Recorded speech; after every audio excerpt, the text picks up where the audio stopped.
আসসালামু আলাইকুম, সবাই কেমন আছেন? আশা করি সবাই ভালো আছেন। আল্লাহ তাআলার অশেষ রহমতে আমরাও ভালো আছি। আমি মাহি মিহিস ব্লগ থেকে নতুন আরও একটি ভিডিও নিয়ে চলে এলাম। অনেকদিন পর আজকে এই ভিডিওটা করছি। ভিডিওটা অনেকদিন পুরনো। আজকে বসলাম মেক করতে। আসলে মাঝখান দিয়ে এক্সাম ছিল, তো এক্সামের মাঝে সময় পাইনি ভিডিও মেক করার। তো এখন এক্সাম শেষ, পুরোই ফ্রি। এখন ভাবলাম ভিডিওটা মেক করি, আপনাদের সাথে শেয়ার করি। এতদিনে হয়তোবা আপনারা আমাদেরকে ভুলেও যেতে পারে, তবে আমাদের কিন্তু ভিডিওর কথা ঠিকই মনে আছে, কিন্তু সময়ের জন্য করতে পারিনি। দিনটি ছিল শুক্রবার।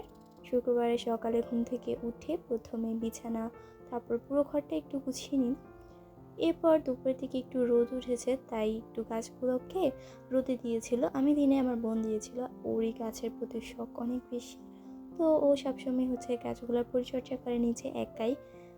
ওটাই ওর প্রধান কাজ, মানে ও সারাদিন শুধু গাছে পরিচর্যা করতে থাকে।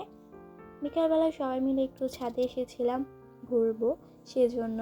তো ও কিন্তু আমাদের সাথে সব জায়গায় যায়। এখন ছাদেও এসে বসেছিল আমাদের পাশে।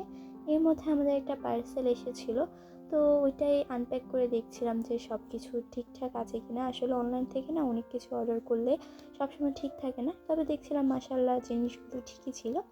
এরপর বিকেলে নানু এসেছিল। নানু আসার সময় আমাদের এর জন্য একটা কেক নিয়ে এসেছে। সন্ধ্যার সময় আমরা সবাই মিলে বায়না করছিলাম যে নানু তুমি একটু হালুয়া বানাও। নানুর হাতের এই হালুয়াটা খেতে অনেক বেশি ইচ্ছে করছিল, কারণ নানু অনেক মজা করে হালুয়াটা বানায়। তো চিপস আর হালুয়া ছিল আজকে আমাদের সন্ধ্যার নাস্তা। এরপর সন্ধ্যার পরে পড়তে বসেছিলাম, যেহেতু এক্সাম। এরপর রাতে রান্না করা হয়েছে খিচুড়ি। আজকের ভিডিওটা এ পর্যন্ত। সবাই ভালো থাকবেন, সুস্থ থাকবেন। আল্লাহ হাফেজ।